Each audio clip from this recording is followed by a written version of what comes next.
হরে কৃষ্ণ, রাধে রাধে। সুধী কৃষ্ণ ভক্ত, গৌর ভক্ত, হরি ভক্ত, আমার মা সকল, বাবা সকল, আপনাদের প্রত্যেকের চরণে আমার সশ্রদ্ধ প্রণাম জানাই আমার সাধুগুরু বৈষ্ণব মণ্ডলীর চরণে।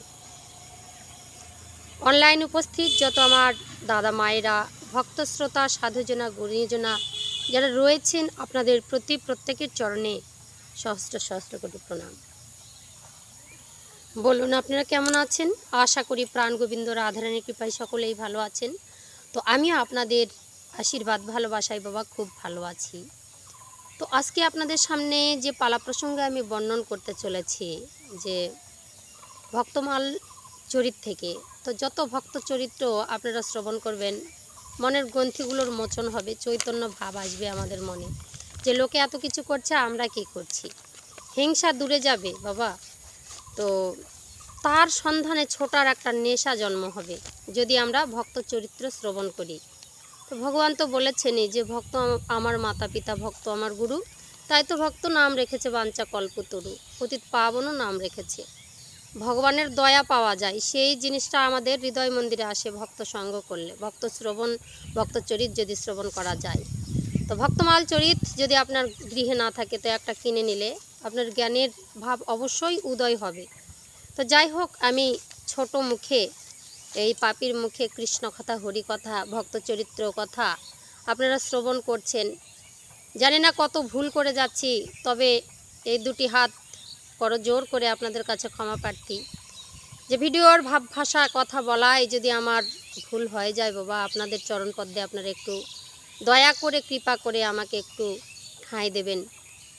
এই অধমকে একটু আশীর্বাদ করে যাবেন। যারা সাধুজনা, গুণীজনা রয়েছেন, ভক্ত শ্রোতা, সবাই মিলে একটু আশীর্বাদ করবেন, যেন এইভাবে আপনাদেরকে ভক্ত চরিত কথা শ্রবণ করাতে পারি, সারা জীবন যেন আপনাদের সঙ্গে ভক্ত সঙ্গ করতে পারি। জয় নিতাই, জয় গৌর। তো আজকে ভক্তমাল চরিত থেকে একটি ভক্ত কাহিনী আপনাদের কাছে শ্রবণ করাবো। অবশ্যই মাঝে মাঝে প্রয়োজন আছে। তো এক ভণ্ড তান্ত্রিক ও প্রেমনিধির চরিত্র কথা। তো ভণ্ড তান্ত্রিক কারা বাবা? যারা তন্ত্র সাধনা, কিছু ভণ্ড লোক আছে, টাকার নেশায় জাদুবিদ্যা দেখায়, টাকার নেশায় তারা মানুষের মন ভোলানোর চেষ্টা করে। কিন্তু এমন তন্ত্র সাধনাটা হচ্ছে নিজে অন্ধকার জগৎ থেকে কিছুটা এগিয়ে যাওয়ার পথ, বৈষ্ণবের মতো। কিন্তু তারা গৃহত্যাগী হন, তারা বাইরে থাকেন। যারা আসল তান্ত্রিক, যারা শ্মশানে মশানে যারা এই যে ধ্যান তপস্যা করেন গুরুর আশ্রয় নিয়ে, তারা কিন্তু সত্যিকারের তান্ত্রিক।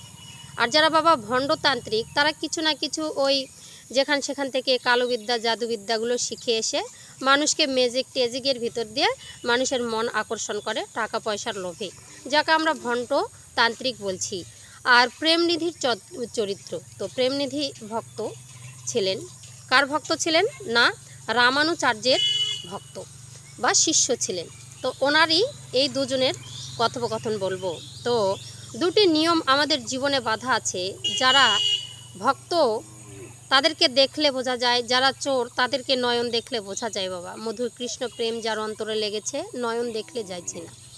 তো চেনার আবার মানুষের প্রয়োজন, যারা চিনতে পারবে। কি বলছে, ভক্ত কেমন করে চিনবেন? তো আমি একটা উদাহরণ দিচ্ছি। যদি আপনি বিশ্বাসী চাকর আপনাদের বাড়িতে থাকে, তো বহুদিন ধরে কাজকর্ম করছেন, তো বিশ্বাসী চাকরের হাতে আপনি সিন্ধুকের চাবিটা, শোকেস আলমারির চাবিটা হাতে রেখে যেতে পারবেন। কিন্তু নিজের যদি সন্তান কপটতা করে, অবিশ্বাসী সন্তানের হাতেও বাবা সবার ঘরের চাবি রাখা যায় না, তাই না? কথাটা একটু মন দিয়ে বুঝে দেখুন। তো যারা পাঠ করেন বা শ্রবণ করেন, যারা এই যে ভক্তি মার্গের ভিতর রয়েছেন, যারা কৃষ্ণ কথা আস্বাদন জ্ঞান দান করেন বা শ্রবণ করেন, তাদের জন্য দুটো কথা। যাদেরকে লোকে ভগবান ভাবেন, যাদেরকে লোকে ভক্ত ভাবেন, সামনে এসে বলেন তোমার মধ্যে অনেক ভক্তি আছে, তুমি ভগবান, তুমি আমার মাতা, তুমি আমার গুরুমাতা, তুমি আমার গুরুজি। কথাগুলো কেন বলছি আপনারা একটু শ্রবণ করে দেখবেন। তো তাদের জন্য কথা কি বলেছিলেন? তো রামানুচার্য তাদের জন্য বলেছিলেন যে কেউ যদি গুরুর আশীর্বাদ পেয়ে, মহৎ সেবা, করুণা, কৃপা, শক্তি, আদর্শ পেয়ে যদি প্রচারে যান, মনে করেন যে আমি গুরু কৃপা পেয়েছি, আমি সব কিছু গুরুর থেকে আগে হাঁটব, তো তখন তার জীবনে দুইটি জিনিস নেমে আসে বাবা। তাকে যখনই মানুষ ভগবান ভাবতে থাকেন, তিনি মনে করেন যে আমি গুরুর থেকে অনেক বড় হয়েছি। তো এই যে দুটো কথা তিনি বললেন যে তাদের ধ্বংস করার জন্য দুইটো জিনিস উপস্থিত হয়, এক টাকা আসে বাবা, আর এক হচ্ছে সম্মান।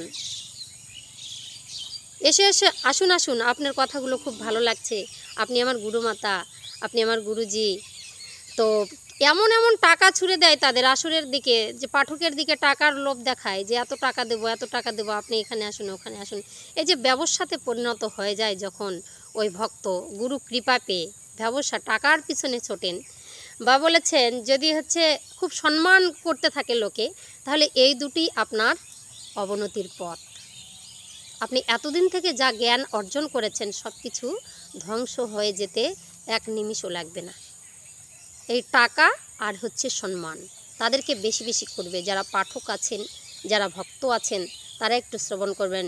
যাদের সম্মান এই সংসারের মধ্যে আছে, যারা সমাজ যাকে ভালোবাসছে, সাবধান, নিজেকে ভগবান বানাবেন না, নিজেকে গুরু ভাবতে থাকবেন না। আমাকেও বলছি, আমি যেন নিজেকে কখনো গুরু না ভাবতে থাকি, এই কথাটা আমি বলবো। তো এই হচ্ছে কথা। তো গুরু যিনি, মনে করেন যে একটি সন্তান মা খেলনা দিয়ে বসিয়ে রেখেছে, সেই মাকে সন্তানটা ভুলে গিয়ে খেলনার প্রতি আকৃষ্ট হয়ে যায়, সে কিন্তু মায়ের ভালোবাসা পায় না। মা তখন নিজেকে গুছিয়ে নেওয়ার চেষ্টা করে, যাক আমার সন্তান তো এখন খেলাধুলায় ব্যস্ত আছে, তো আমি কিছুক্ষণ কাজ করে নিই। কিন্তু যে সন্তান খেলাধুলা ত্যাগ করে মায়ের পিছনে বারবার ছোটে, মাকে বিরক্ত করে, কাজে বাধা দেয়, ধূপধাপ করে মার খেয়ে নেয়, আবার তার কাছে যায়, মা মা বলে চিৎকার করে মায়ের আঁচলে থাকবার জন্য, মা তাকেই বেশি ভালোবাসে, ধুলো ঝেড়ে আবার কোলে তুলে নেয়। মায়ের যদি কৃপা পায় সেই সন্তানটা ধীরে ধীরে বড় হয় বাবা। আর যে সন্তানটা ওই খেলার পিছন দিকে ছোটে মাকে ভুলে যায়, সেই সন্তানের মধ্যে কখনো মাতৃভক্তি আসে না। আর যেই সন্তানের মাতা পিতার প্রতি ভক্তি নাই, সে কখনো মানুষ হতে পারে না। তো যারা প্রকৃত শিষ্য, তাদের কর্তব্য হচ্ছে গুরুর আদেশ পালন করা। গুরুকে হেঁটে যেয়ে নয়, নিজেকে ব্যবসার মধ্যে পরিণত করা নয়। গুরু যা বলেছে, গুরুর আদেশ পালন করে যদি শিষ্য যায়, তাহলে যা কিছু পেয়েছো তার অধিক পাবে তুমি না চাইতেই। আর যারা চায় তাদের আরও কম হয়ে যায়, তাদেরকে ভগবান দিয়ে যায়, কিন্তু ভগবান থেকে তাকে বঞ্চিত হতে হয়। গুরুরূপী ভগবানকে কেউ অমান্য করে কোনো দিনও ব্যবসার পথে বা সম্মানের পথে হাঁটবেন না, এইটুকু আমি বলে রাখছি। তো আজকের চরিত্র কি? প্রেমনিধির চরিত্র, ভণ্ডতান্ত্রিক, তা না? ভক্তমাল চরিত্রের এক অপূর্ব দৃষ্টান্ত। এটা অনেক দৃষ্টান্ত আমি এর আগে দিয়েছি, আপনারা স্ক্রল করে পিছনের দিকে যাবেন, প্রচুর ভিডিওতে ভক্ত চরিত্র পাবেন। তো একবার এক তান্ত্রিক গুরু, এই যে ভণ্ডতান্ত্রিকের কথাটা বলছি, এই ভক্ত চরিত্রের কথা, তো কি করেছিলেন তিনি, জয়পুর যে রাজস্থানের যে রাজত্ব করতেন তখন, রাজার নাম যতদূর সম্ভব গোবিন্দ। তো ওই রাজস্থানে কিন্তু ওই জয়পুরে চলে গেছেন এক ভণ্ড তান্ত্রিক, কিন্তু গিয়ে রাজাকে অনেক রকমের অলৌকিক কাণ্ড দেখাচ্ছেন, মানে গুরু হবার জন্য। রাজার অনেক টাকা পয়সা সম্পদ, তো সেখানে নিজেকে মানে নানা রকমভাবে অলৌকিক বিদ্যা দিয়ে ওই রাজামশাইয়ের মন জয় করে নিলেন, অনেক কিছু জানেন। তো মহারাজ তাকে কি করলেন, এত কিছু জানেন, কখনো হংস সেজে যাচ্ছেন, কখনো জলের মধ্যে সাঁতার কাটছেন, কখনো জলের উপর দিয়ে হেঁটে চলে যাচ্ছেন। রাজামশাই বলছে, বাহ, এর মধ্যে অনেক কিছু আছে, পাওয়া যাবে কিছু। তো রাজামশাই তাকে গুরুর আসন দিলেন, আর রাজগুরু বলে তার সম্মান করতে থাকলেন। তিনি বসে গেলেন, বেশ তার সমারোহে দিন কাটছিল। এমন সময়, ওই সময় রামানুচার্যের এক শিষ্য, যার নাম বাবা এই যে বলেছি প্রেমনিধি, তো প্রেমনিধি সেখানে উপস্থিত হলেন। তো তিনি হচ্ছেন শুদ্ধ ভক্ত বা প্রচারক। তিনি কি করেছেন, ওই জয়পুর রাজ্যে সেই সময় প্রবেশ করলেন। কখন? যখন ওই ভণ্ড গুরু রাজগুরু করলেন ভণ্ড সেই সাধুকে, তখন ওই যে জয়পুরে প্রবেশ করলেন সেই ভক্ত প্রেমনিধি। তখন তিনি কি করেছেন, এক জঙ্গলের মধ্যে যে রাজত্ব আছে, রাজার যে হচ্ছে যে আলয়, তার থেকে কিছু দূর গিয়ে তিনি কিন্তু ভজন সাধন শুরু করে দিলেন জঙ্গলের মধ্যে। তো তিনি কি করেছিলেন, জঙ্গলের মধ্যে অগ্নিশিখা জ্বালিয়ে সেখানে ভজন শুরু করেছেন। বাবা, ভক্তের লক্ষণই কোনো জাদুবিদ্যা নয়, কোনো তন্ত্র সাধনা নয়, তিনি শুধু কৃষ্ণ কথা, হরি কথা, ভজন সাধন নিয়েই থাকেন। তেনার আর কোনো অলৌকিক কিছু ঘটনা দেখাবার কোনো প্রয়োজন মনে করেন না। তিনি তো ভক্ত মানুষ, তো তিনি আপন মনে সেখানে কিন্তু অগ্নিকুণ্ড জ্বালিয়ে দিয়ে সেখানে ভজন শুরু করেছেন। কিছুক্ষণ পরে সেই রাজ্যের যে ভণ্ড রাজগুরু, তার কাছে খবরটা এলো কিছু কিছু সেই ভণ্ড রাজগুরুর কিছু শিষ্য সেখানে তৈরি হয়ে গেল। তারা দৌড়ে গিয়ে বলছে, আপনার শেষ, এই রাজ্যে আপনার আর ভাত জুটছে না। বলছে কেন? বলছে এই রাজ্যে এই রামানুচার্যের এক শিষ্যর আবির্ভূত হয়েছেন, সেই জঙ্গলের মধ্যে অগ্নিশিখা জ্বালিয়ে দিয়ে সবসময় ভজন সাধন করছেন। রাজা যদি জানতে পারেন, রাজা যদি দেখতে পারেন, আপনি কি রাজগুরুর আসনে আপনাকে রাখবে কি? বলছে তাই তো সর্বনাশ করেছে বাবা। ভণ্ড যারা হয় তাদের চোখে মুখে ভয় থাকে, যারা অভক্ত তারা ভীতু হয়, যারা চোর তাদের চোখের মধ্যে ভয়ের চিহ্ন থাকে। ভিতরে ভিতরে ওই ভণ্ড তান্ত্রিক ভয় পেয়ে গেল, শিষ্যদের ডেকে নিয়ে আসলো, 50 জন শিষ্যকে তার কাছে পাঠিয়ে দিল, যাও তাড়াতাড়ি যাও, সেখান থেকে তাকে বিতাড়িত করে দাও, রাজ্যচ্যুত করে দাও, তার এখানে স্থান নাই, যাও তোমাদেরকে এত এত টাকা দেব। সঙ্গে সঙ্গে বাবা যেমন গুরু তেমন তার শিষ্য, বলে না, যেমন গুরু তেমন তার শিষ্য। যদি গুরু অধপতনে যায়, শিষ্যও তার হাত ধরে বাবা নরকের দ্বারস্থ হবে। শিষ্যরা ছুটতে ছুটতে বলছে, এই যে সাধু উঠুন, আপনার এখানে জায়গা হবে না। বলছে কেন? বলছে এখানে আপনার জায়গা হবে না, এই রাজ্য থেকে 500 মিটার দূরে আপনি চলে যান, সেখানে গিয়ে ভজন করুন। এখানে এক রাজগুরুর আবির্ভূত হয়েছেন, তিনি যদি জানতে পারেন আপনাকে কিন্তু প্রাণদণ্ড দেবে। ঠিক আছে। সঙ্গে সঙ্গে বাবা ওই প্রেমনিধি কী করেছেন, তার যে এই যে পিতধারা, সেই পিতধারার উপরে সব কিছু, এই উত্তরীয়র উপর যত অগ্নিশিখা জ্বালিয়েছিলেন না, ওই অগ্নিকুণ্ডটা উঠে নিয়ে ওই কাপড়ের মধ্যে বেঁধে নিলেন আর নিয়ে ছুটছেন। সঙ্গে সঙ্গে ওই ভণ্ড তান্ত্রিকের শিষ্যরা দেখে তো বাবা অবাক হয়ে গেল, এ কি, আগুনগুলো তুলে নিল, সেই হচ্ছে উত্তরীয়র ভিতর উত্তরীয় পুড়ল না, কাপড় পুড়ছে না। এ তো আশ্চর্য ঘটনা, এটা যদি রাজার কানে যায় তাহলে আমাদের রাজগুরু তো যাবে, আমরাও তার পিছনে পিছনে শেষ। সঙ্গে সঙ্গে কি করেছেন, ওই যে সাধু ধীরে ধীরে চলে গেলেন 500 মিটার দূর, 500 কিলোমিটার দূরে চলে গেলেন রাজ্য থেকে, সেখানে গিয়ে ভজন শুরু করেছেন। আর যে ওই যে রাজতান্ত্রিক যে ভণ্ড রাজগুরুর যে শিষ্যরা গিয়ে তাকে খবর দিলেন, কাকে? ওই ভণ্ড গুরুকে। বলছেন তাড়াতাড়ি আপনি যা করার এখনই করুন। যে শিষ্য ওই জঙ্গলের মধ্যে সাধু যে এসেছিলেন, তেনার যে এই যে অলৌকিক ঘটনা আপনি যা দেখছেন তার থেকে অনেক কিছু জানেন। অগ্নি যদি তুলে নেওয়া যায় কাপড়ে, কাপড় পুড়ছে না, তাহলে তার মধ্যে কতটা মহিমা আছে, এই কথা যদি রাজার কর্ণপাত হয়, আপনি কি আর রাখবে? আপনাকেই এই রাজ্য থেকে রাজ্যচ্যুত করে দেবে। আপনি একটা কিছু করুন। তো বাবা যারা ভণ্ড হয় বলেছি তো, তাদের মনে ভয় কিন্তু উপস্থিত হয়ে যায়। সবসময় মনে করে যে আমাকে কেউ যদি জানতে পারে, আমাকে কেউ যদি বিতাড়িত করে দেয়, আমার তো ভাত হবে না। যারা টাকার পিছনে ছোটে বাবা, শিষ্য এসে বলল, আর গুরুদেব কি করলো, নিজে কিন্তু কি করলেন, তার কিন্তু অষ্টসিদ্ধি যোগ সাধনা জানা ছিল, তিনি জেনেছেন। আর কি জানেন, অনিমা, তারপরে গরিমা, এই যে যে যোগ সাধনাগুলো এগুলো জানতেন, যার কারণে জলে ভাসতে পারতেন, জলে ডুব দিয়ে অনেকক্ষণ থাকতে পারতেন, আবার কখনো হচ্ছে রূপ চেঞ্জ করতে পারতেন, বা ভেসে উঠতে পারতেন, বা রাজহাঁস হয়ে যেতে পারতেন, বা শৃগাল শুকুর সব কিছু রূপ ধারণ করতে পারতেন।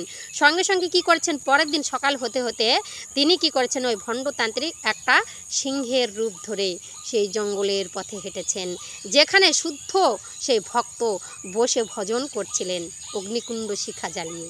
সঙ্গে সঙ্গে সেখানে গিয়ে হালুম করেছে, ভক্ত বসে বসে ভজন করছিলেন, মুখের দিকে তাকালেন, তাকিয়ে বলছে, তুমি সিংহ হয়েছ, সিংহ তোমাকে সাজে না, সিংহরূপ ধরো না, বনের যে রাজা সে তো সিংহ। আমরা শিশুকালে পড়েছি, সিংহের দেখো সাহস চোখে, তোমার চোখে তো শুধু ভয় দেখছি, তোমার তো সাহস নেই, তুমি গাধা হয়ে যাও, তুমি গাধার মতো আচরণ করেছো, তুমি গাধা হয়ে যাও। যেই না বললো বাবা, এক দৃষ্টি তাকালো, সঙ্গে সঙ্গে সিংহ থেকে গাধাতে পরিণত হয়ে গেল। বাবা গাধারূপী সেই গুরুদেব কি আর ওই রাজ্যে ফিরতে পারে? রাজা দেখলে কি বলবে, একটা গাধা, তাড়িয়ে দেবে তো। সেখানেই থেকে গেলেন, আর নিষ্ঠা মনে সেই শুদ্ধ ভক্ত সেখানেই ভজন শুরু করলেন, অগ্নিশিখা জ্বালিয়ে দিয়ে সেখানেই বসে বসে ভজন করছেন, কৃষ্ণ কথা বলছেন। এবার কি করেছেন, রাজামশাই বলছেন, গুরুজি কোথায় গিয়েছে? রাজামশাই অন্বেষণ করতে থাকলো। রাজামশাই খুঁজতে খুঁজতে খুঁজতে খুঁজতে ক্লান্ত হয়েছে, কিন্তু কোনো দিকে গুরুর সন্ধান মিলল না।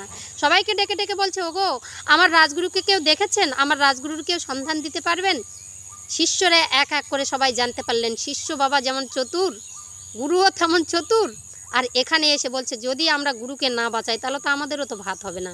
সঙ্গে সঙ্গে রাজাকে বললেন ওই জঙ্গলের মধ্যে এক সন্ন্যাসীর আগমন ঘটেছে, সেখানেই গুরুদেব গিয়েছিলেন, কিন্তু তারপরে কি হলো আমরা কেউ জানি না, সত্যটা আর কেউ বলছে না। সঙ্গে সঙ্গে রাজামশাই এক পা দুপা করে সেখানে গিয়ে চরণের শরণাগত হয়েছেন। ওগো সন্ন্যাসী, প্রণাম গ্রহণ করুন। আমার গুরুজিকে আপনি দেখেছেন? আমার গুরুজি আপনার এখানে এসেছিল, আপনি কি বলতে পারবেন গুরুজি এখন কোথায়? আনয় বিনয় করছে, আমার গুরুর একটু সন্ধান দিন, আপনি কি দেখেই মনে হচ্ছে যে আপনি ভক্ত। সঙ্গে সঙ্গে বলছেন আপনার গুরু ওই যে গাধা হয়ে আমার সামনে দাঁড়িয়ে আছে, যান যান ওনার কান ধরে নিয়ে যান। কান ধরে? আমার গুরু গাধা হয়েছে, আমি কান ধরে নিয়ে যাব? সঙ্গে সঙ্গে আশ্চর্য হয়ে গেল সেই হচ্ছে রাজামশাই। আর বেশি দিনের কথা নয় বাবা, 500 বছর আগে এই রাজস্থানের রাজ পরিবারে এই ঘটনা ঘটেছে। ভক্তমালে এটা লিপিবদ্ধ হয়েছে, ঘটনাটা সত্য ঘটনা বাবা। সঙ্গে সঙ্গে বলছে আপনার বিশ্বাস হচ্ছে না? তবে দেখুন, যে গাধার দিকে দৃষ্টিপাত করেছেন কৃষ্ণ নাম করতে করতে, ভগবানের নাম করতে করতে ওই গাধা গরুতে পরিণত হয়েছে। বলছে সত্যি তো, গাধা তো এটা সত্যিই গাধা নয়, এটা আমার গুরুই হতে পারে, তাহলে গরুতে পরিণত হয়ে গেল। তারপরে আবার একটু তাকিয়েছেন, সঙ্গে সঙ্গে গুরুতে পরিণত হয়েছিলেন। যে গরু পিঠায় গাধা হচ্ছে, গাধা পিঠায় গুরু হচ্ছে, সর্বনাশ করেছে। সঙ্গে সঙ্গে রাজামশাইয়ের আর চিনতে বাকি রইল না কে আসল গুরু আর কে ভণ্ড, কে তান্ত্রিক আর কে সাধক। দেখে চিনে নিলেন রাজামশাই। সঙ্গে সঙ্গে বলছেন এত বড় আপনার একটা দৃষ্টিতে যদি মানুষের চৈতন্য উদয় হয়, মানুষের যদি জীবন পরিবর্তন হতে পারে, যদি চেহারার পরিবর্তন হয়, তাহলে আপনাকে যদি গুরু করা যায় তাহলে আমাদের কত পরিবর্তন হতে পারে। সঙ্গে সঙ্গে যে ভণ্ড তান্ত্রিক চরণের শরণাগত হয়ে গেছে, বলছে আমি ভুল করেছি, আমি কপট, আমি টাকার নেশায় ছুটেছিলাম, তাই আমার আজকে এই পরিস্থিতি। রাজামশাইয়ের চরণ ধরেছে। তো আর কি করবে, গুরুকে রক্ষা করা যেমন শিষ্যের কর্তব্য, শিষ্যকে রক্ষা করাও তেমনই গুরুর কর্তব্য। হাতে অঙ্গীকার দেওয়া হয়েছে, যদি শিষ্য কোনো ভুল করে গুরুকে বারবার জন্ম নিতে হয়, আর যদি গুরু কোনো ভুল করে তাহলে শিষ্যের দিকে সেই ভুলগুলো আসে। আমি যদি গুরু হই, আমি যা শিষ্যকে শেখাবো সে তো ভুলই শিখবে, তাই না? তো বাবা গুরু শিষ্য দুজনা মিলে ওই সাধুর শরণাগত হয়ে বলছে ওগো আপনি যেমন তেমন সাধু নয়, আপনার দৃষ্টিতে যদি চৈতন্য উদয় হয়, আপনার দৃষ্টিতে যদি চেহারার পরিবর্তন হয়, আপনার চরণের শরণাগত আমরা হতে চাই, আমাদেরকে চরণে ঠাঁই দিন। আপনি নিশ্চয় ভগবানের প্রতিনিধি, আপনি নিশ্চয় প্রকৃত ভক্ত, আপনি কৃষ্ণ প্রেমের প্রেমিক, আপনার চরণের শরণাগত হলাম। বাবা এই যে হচ্ছে ভণ্ড আর চোরের কাহিনী বাবা, ভণ্ড চোর আর এই যে সেই হচ্ছে প্রেমনিধির কথা। তো যারা ভক্ত হয় বাবা তারা জাদুকর হয় না, তারা তান্ত্রিক হয় না। তন্ত্র সাধনা যারা করে তারা সত্যিই করে, যারা প্রকৃত যারা তাদেরকে দেখে বোঝা যায় তারা টাকার জন্য নয়, মানুষের মঙ্গলের জন্য ছুটে আসে, সমাজের উন্নতির জন্য লেগে পড়ে, মানুষের আত্মাকে উদ্ধার করবার জন্য, নিজের আত্মা উদ্ধার করেও মানুষের আত্মাকে উদ্ধার করবার জন্য ছোটে, তারা নিঃস্বার্থভাবে সমাজের কাজে লাগে, তারা হিংসা করে না, তারা নিন্দা করে না, তারা টাকার নেশায় ছোটে না, তাদের গুরু ভক্তি অটুট থাকে, ভগবানের প্রতি স্নেহ ভালোবাসা অটুট থাকে, প্রত্যেকটা ভক্তকে তারা হৃদয় মন্দিরে ধারণ করতে চায়। ভগবান আমার গৌর হরি রূপে যখন এলেন, গৌরাঙ্গ মহাপ্রভু জীবের দ্বারে দ্বারে সবাইকে আপন করে নিলেন, কোনো দুঃখ জ্বালা, এত যে দুঃখ জ্বালা কাউকে পর করলেন না, কাউকে অহংকার করে দূরে সরে দিলেন না। এই হচ্ছে ভক্ত, তিনিই তো প্রেমিক, প্রেমের ঠাকুর তিনি গৌরাঙ্গ মহাপ্রভু, তিনি চৈতন্য হয়ে গেলেন, চৈতন্য মহাপ্রভু হলেন। তাহলে দেখুন মানুষের চৈতন্য যদি উদয় করতে পারে একমাত্র সাধুরাই করতে পারে। দেখবেন গ্রামের মধ্যে যাবেন, যেখানেই যান মহিলারা ভিড় জমে ওই সাপুরার হাতে ওই তাবিজ কুড়োয় বাবা, একটু কেউ আসলে জ্যোতিষীকে হাত দেখায়, সংসারে অশান্তি হচ্ছে, ছেলেপেলেরা কথা শুনে না, সংসারে সুখ শান্তি নেই, জীবনে কত ব্যথা দুঃখ, তার অবসান করতে হাতের হস্তরেখা দেখায়, সাপুরের কাছে তাবিজ মাদুলি নেয়, একটা ছোট্ট পায়রাকে উড়িয়ে দেয়, কখনো মৃত মানুষকে সেখান থেকে জ্যান্ত মানুষকে মৃত করে গলাটা কেটে ফাঁক করে দেয়। এরা হচ্ছে টাকার লোভে ছোটে বাবা, এরা ভণ্ড, এদের কথায় কেউ যাবেন না। অতএব আমি বলছি যদি সংসারে সুখ শান্তি ফেরাতে চান, সন্তানকে যদি আপনার কথায় বাধ্য করাতে যান, সংসারে যদি সুখ আনতে চান, স্বামী স্ত্রীর মধ্যে যদি বন্ধন স্থাপন করতে চান, সংসারের অমঙ্গল যদি দূরীভূত করতে চান, তবে অবশ্যই সাধুগুরু বৈষ্ণবের চরণধুলি একটু নিয়ে আসুন, অঙ্গে একটু লেপন করুন, একটু অর্জন করুন সেই হচ্ছে ধুলো, যে ধুলিতে আপনার সব কিছু মনের কালিমা দূর হয়ে যাবে। যাবেন না সেই তান্ত্রিকের কাছে, তারা প্রতারক, তারা টাকার নেশায় ছোটে, আপনি যা হবেন হবেন, কিন্তু টাকাটাই তাদের কাছে বড়। সাধকরা তা নয়, বৈষ্ণবরা তা নয়। কথায় আছে, যেখানেই সাধুগুরুর আগমন সেখানেই নব মধুর বৃন্দাবন, সেখানে ভগবান সাক্ষাৎ থাকেন। যদি সাধু বৈষ্ণবের চরণে যান তাহলে আপনার মনের চৈতন্য হবে, আপনার সংসারে মঙ্গল আসবে। কারণ আপনার কি এলো কি গেল, কে অহংকার করলো, কে ঝগড়া করলো, আপনার সেদিকে মন যাবে না, নিত্যানন্দ ভোগ করবেন, আপনার চৈতন্য উদয় হয়ে যাবে। কারণ সাধুগুরুর আশ্রয়ে গেলে সেখানে গীতা, ভাগবত, নানা রকমের পুঁথি পাঠ, নানা রকম কৃষ্ণ কথা আলোচনা শোনা যায়। ভগবান বলেছেন, আমাকে নয়নে দেখলেও আমি ভিতরে প্রবেশ করি, কর্ণে যদি শ্রবণ করে কেউ সেদিক থেকেই ভিতরে প্রবেশ করি, কেউ যদি মুখে মুখে একটু কৃষ্ণ বলে তবুও তার ভিতরে প্রবেশ করে যাই আমি। আর যখনই কৃষ্ণময় শরীরটা হয়ে যায় তখন দুঃখ জ্বালা রোগ ব্যাধি কিচ্ছু থাকে না, সবারই প্রিয় হওয়া যায়। তাই তো বেশি দেরি না করে ভক্ত সঙ্গ করুন, নীতি ভক্ত সঙ্গ করুন, নীতি বৈষ্ণব সেবার আয়োজন করুন। যাদের যেমন সামর্থ্য আছে বাবা, সমাজ সেবায় লেগে যান, নিঃস্বার্থভাবে গুরু আশ্রয় গ্রহণ করুন, তবে যদি চৈতন্য উদয় হতে পারে। নিজেকে ভগবান নই, গুরুকে ভগবান ভাবুন, গুরুর প্রতি বিশ্বাস রাখুন, তবে যদি পার হতে পারি। আমরা কি করছি, তারা কি করেছেন, ওরা কি করছে, সেদিকে নই। একদিকে ভক্তিকে অবলম্বন করে ভক্তি পথের দিশায় হাঁটুন, দেখবেন চৈতন্য উদয় হবেই হবেই হবেই। জয় নিতাই, জয় গৌর হরি বল। সবাই ভালো থাকবেন, ভক্ত সঙ্গ করুন, প্রত্যেক দিন ভক্ত সঙ্গ করুন, কৃষ্ণ কথা আলোচনা করুন। বাড়িতে কাজ করবেন, মিডিয়ার জগৎ, একটু কিছু কৃষ্ণ কথা আলোচনা একটু চালিয়ে দিন মোবাইলে, একটু শ্রবণ করতে করতে দুটো কাজ করুন। পুজোয় বসেছেন, গীতা পাঠ করার সময় হচ্ছে না, একটু গীতা পাঠ অনেক আছে বাবা, চ্যানেল যদি সাবস্ক্রাইব করে রাখেন, কিছু সেই হচ্ছে চ্যানেল যেগুলোতে ভক্তি কথা আলোচনা হয়, সেখানে গীতা পাঠ হয়, দেখবেন সকাল হলেই সেই রকম ভিডিও হাজার হাজার আসে, সেগুলোকে চালিয়ে দিন, গীতা কথাগুলো শ্রবণ করুন। সে একটা পাঠক, তিনি বলছেন আপনি শ্রবণ করতে করতে পুজোটা লাগান। মঙ্গল আরতি, ভোরের মঙ্গল আরতিটা লাগিয়ে দিয়ে আপনি ভগবানকে জাগান। একটু মঙ্গল আরতি, সন্ধ্যা আরতিটা লাগিয়ে দিয়ে, নিজে পারি না, শুনতে শুনতে একটু আরতি করি, তাও ভক্ত সঙ্গ হবে। শুধু যে ভক্ত সঙ্গে ছুটে ছুটে গেলেই ভক্ত সঙ্গ হবে তা নাই। কোথায় পাবো প্রত্যেক দিন ভক্ত সঙ্গ? চেষ্টা তো করতে হবে সমাজের মধ্যে দুটো বড় ছোট সকলকে নিয়ে একত্রিতভাবে সন্ধ্যাবেলা একটু সাপ্তাহিক সৎসঙ্গ করা, কৃষ্ণ কথা আলোচনা করা, একটু সাধুগুরু বৈষ্ণব সেখানে ডেকে নিয়ে আসা, দুটো সবাই মিলে চাঁদা ভাগুন তুলে তাদের সেবার আয়োজন করা। এই হচ্ছে ভক্তির পথের দিশা বাবা। ভক্ত চরিত যত শ্রবণ করবেন মনের ভাব তত উদয় হবে, তত কৃষ্ণ প্রেমে মতি যাবে, তত মনে হবে গুরু আশ্রয় করে এখনই লেগে পড়ি। জয় নিতাই।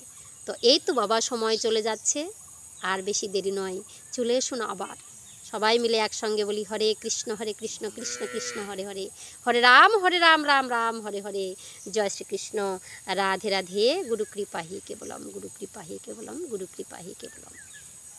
সবাই ভালো থাকবেন, সুস্থ থাকবেন। আবার পরের ভিডিও নিয়ে আবার আপনাদের সামনে হাজির হব। আর এতক্ষণ থেকে ভিডিও দেখলেন, যারা ভিডিও দেখে যদি ভালো লাগে অবশ্যই চ্যানেলে লাইক শেয়ার কমেন্ট করে চ্যানেলটি সাবস্ক্রাইব করে পাশে থাকবেন। জয় নিতাই, জয় গৌর।